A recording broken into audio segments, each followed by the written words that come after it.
Scheiße. Oh, wow, wow, es ist ja, der wurde geschweißt. Super. Vollgas. Wow, wow, wow. Der Canyon wäre ja richtig schön. Guten Morgen. Ja, ich bin heute um 5:45 aufgestanden, kurz vor 7 losgefahren zu den weißen Dünen und danach noch zu Grand Canyon. Und ja, bei den weißen Dünen kann man sich Quads leihen. Und ich war deshalb so früh, weil es ab Vormittag richtig voll wird dort. Da kommen busseweise die Touristen angereist und der Sand wird heißer und so weiter. Also deshalb wollte ich einfach früh fahren, damit weniger los ist. Dann schaue ich auf dem Rückweg noch beim Red Canyon vorbei. Ja, und ich fahre jetzt einen kleinen Umweg, weil wenn man an der Küstenstraße entlang fährt, da stehen die Polizisten und ziehen die Touristen auf ihren Mopeds raus, weil sie halt wissen, dass sie von denen gut Geld abkassieren können. Meistens so 1 Million Dong, also 40 Euro. Entweder machen sie Fotos mit dem Smartphone und sagen, sie sind zu schnell gefahren, obwohl man es nicht war. Oder sie fahren ohne Führerschein, was ja auch im Prinzip so stimmt, weil man ja den vietnamesischen Führerschein nicht hat und der internationale Führerschein wird nicht anerkannt. Viele Touristen versuchen eben, ja, sich irgendwie rauszureden und wollen nicht bezahlen und tun so, als würden sie kein Englisch sprechen oder hätten kein Geld dabei, aber die Polizisten würden halt sonst das Motorrad einbehalten für eine Woche und ja, deshalb versuche ich jetzt einfach diese Sache zu umfahren. Das ist ein kleiner Umweg, vielleicht 10 Minuten mehr, aber vielleicht ein bisschen gemütlicher.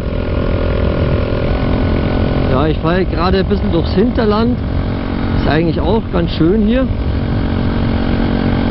Gibt es auch ein paar Palmen, so ein kleines bisschen Sand. Eigentlich ganz schön. Natürlich wäre die Küstenstraße sicher auch schön, aber lassen wir mal, ne? Vollgas! Wir wollen auch mal kurz schauen hier. Ja, Mann! Bergab!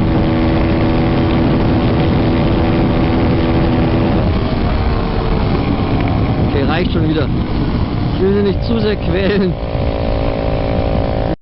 Scheiße. Direkt nach dem Vollgas geben ist der Tank undicht. Hier ein Loch. Was macht man da jetzt? Leckt mich doch. Das ist ja genau unten auch noch. Und ich bin jetzt ganz weit gefahren zu den Sanddünen. Ich habe jetzt auch fast nichts dabei, außer ein bisschen Panzertape. Ja, wie soll ich das? Ich kann den Finger drauf halten, aber... Oh, wow, wow, es ist ja, der wurde geschweißt. Super. Wie soll ich das jetzt abdichten? Mist. Ich glaube, da war das Vollgas geben jetzt nicht schuld. Aber dass es genau jetzt passiert. So mitten im Nirgendwo natürlich, genau. Das ist normal. Das ist ganz normal, dass es da passiert. Mal schauen, was ich jetzt mache. Das muss man auf jeden Fall ein bisschen schweißen oder Panzertape hilft da glaube ich nicht. Mal schauen. Ja, es hatte dann auch nicht lang gedauert und der erste Einheimische, der vorbeikam, dem habe ich dann zugewunken und der war auch sofort bereit, mir zu helfen. Ei. Ja, da wurde mal geschweißt, der Tank. Genau in der Schweißnaht ist er halt gerissen. Jetzt haben wir ja, erst so ein bisschen mit Kaugummi ein bisschen schließen können. Wir haben jetzt insgesamt ungefähr 3 Liter Sprit in Flaschen abgefüllt. Dann hat er mich geschoben. Er hatte einen Roller, also er hat mich einfach hinten an der Fußraste angeditscht. Manche kennen das ja. Dann hat er mich 2-3 Kilometer geschoben zu seinem Zuhause. Da haben wir dann, ja, da hat er dann irgendwas ein bisschen an einen Lappen reingedrückt, dann noch einen Kleber drüber, irgend so ein Superkleber und noch irgendein Kleber drüber. Und ja, jetzt hoffe ich, dass es ein bisschen hält. Jetzt bin ich schon fast bei den Sanddünen. Und dann, wenn ich bei mir in Monet bin, bringe ich es in der Werkstatt und die sollen es dann gescheit reparieren. Vielleicht nochmal schweißen und dann hoffe ich, hält es mal länger. Aber so ist es hier in Vietnam mit diesem Bike. Man hat mindestens einmal ein Problem. Aber gut, das ist das Abenteuer.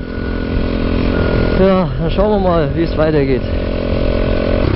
So, da hinten sieht man jetzt schon den einen See und dahinter die Sanddünen. Schön. Ja, und ich sehe jetzt schon jede Menge Touristen und Jeeps oben auf der Düne.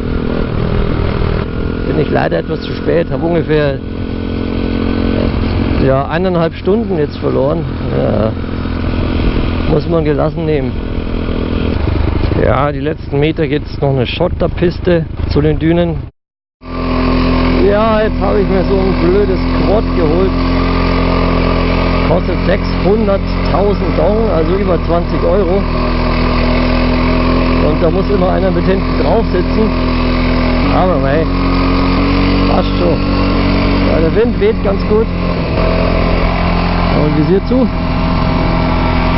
Ja, ist eigentlich sehr schön hier. So, jetzt.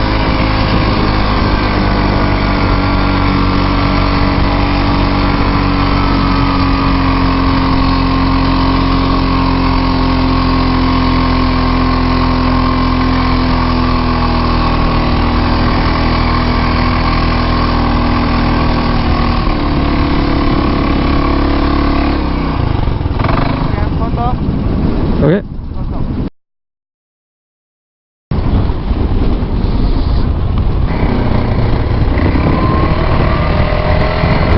Ich bin da doch lieber vorsichtig, also so ein Quad im Sand fahren ist schon was anderes. Aber gut, für 20, 25 Euro kann man schon mal machen. Bei uns kostet sowas sicher viel mehr. Also für 20 Minuten. Wenn man nicht weiß, was hinter der Düne ist, sollte man lieber langsam fahren. Ja, ist schön. Da so Bäumchen in der Wüste, da der See. Aber der traut sich auch einiges, wenn er da mit Wildfremden hinten drauf mitfährt. Wo er gar nicht weiß, ob die es wirklich können.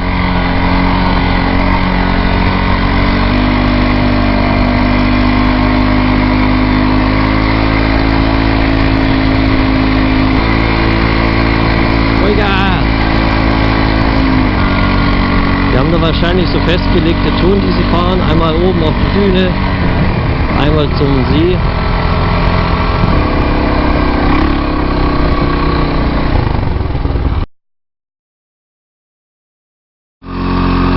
Jetzt fahren wir weiter. Ich glaube, ich hätte eigentlich viel mehr Zeit. Aber jetzt fahren wir wahrscheinlich noch ein kleines bisschen herum. Er zeigt mir immer, wo es lang geht. Kennt sich auch besser aus.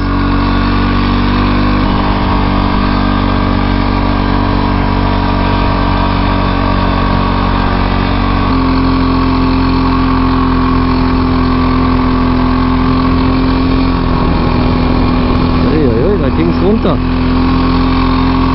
Das sieht man halt kaum in den Dünen.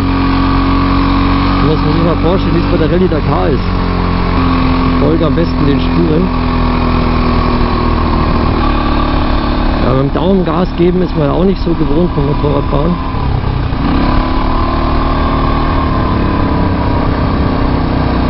Okay, da steil runter.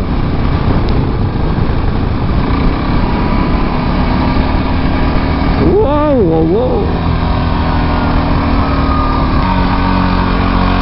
Fühlt sich echt komisch an mit dem Sand. So, jetzt ist die Fahrt vorbei. Also hier kann man die ausleihen. Im Reiseführer stand, dass direkt am Anfang die Quads teurer sind und die Quads direkt an den Dünen billiger, aber hier gibt es nur direkt an den Dünen eigentlich. Naja, egal, hat Spaß gemacht.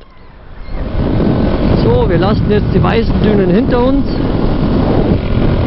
Ja, jetzt geht es noch kurz zum Red Canyon, da werde ich aber nur kurz reinlaufen, Foto machen, wieder raus. Den kann kann man bis zum Meer runterlaufen, also bis zum Meer eigentlich laufen. Das sind 1-2 Kilometer, die Zeit habe ich jetzt nicht mehr. Außerdem ist jetzt nicht so besonders. So, hier ist der Red Canyon. Genau, der geht dann bis zum Meer vor. Schönes Rot oder Braun in dem Grün. Ich könnte auch mit dem Moped einfach durch den Canyon fahren. Besser nicht, bleibe ich irgendwo stecken. Hier sieht man jetzt schon den ganzen Müll. Jai. Auch Fernseher, Möbel, alles dabei. Der Canyon wäre ja richtig schön, wenn da nicht so viel Müll liegen würde. Ich verstehe es einfach nicht. Gut, wobei viel Müll wird sicher auch hier reingeweht und bleibt dann hier unten liegen. Aber, ui, Glasscherben. Naja, ich gehe jetzt mal bloß ein paar Meter durch. Dann kehre ich wieder um. Ja, ich bin jetzt nur ein paar hundert Meter reingelaufen, so 300 vielleicht. Bin jetzt wieder raus und da ist sogar so ein Hochzeitspaar, was gerade Fotos machen. Weil hier oben ist ja eigentlich recht schön, aber sobald man drin ist, ne. Und man sieht ja auch bereits am Anfang direkt diese Müllhalde. Da hat sicher kaum ein Tourist auch den Bock, dann wirklich reinzugehen. Kann ich mir vorstellen, weil ich war jetzt ganz alleine drin. Jetzt geht's zurück nach Moine, hoffen wir der Tank hält noch. Damit in die Werkstatt, frühstücken. Und dann packen wir es wieder. So, Tank hält noch. Ich habe aber noch ein Stück vor mir. Das ist wirklich Karma. Ich bin ja vorhin diese langen Geraden darunter gepäst und habe ja noch gemeint, ja, jetzt lieber ruhig machen, sie nicht zu sehr quälen, nicht, dass was kaputt geht. Dann mache ich das Video aus und unmittelbar sifft es mir ans Bein. Ich denke mir noch so, was kann das sein? Das kann ja nur Benzin sein. Ja, und dann habe ich sofort angehalten. Ja, that's life!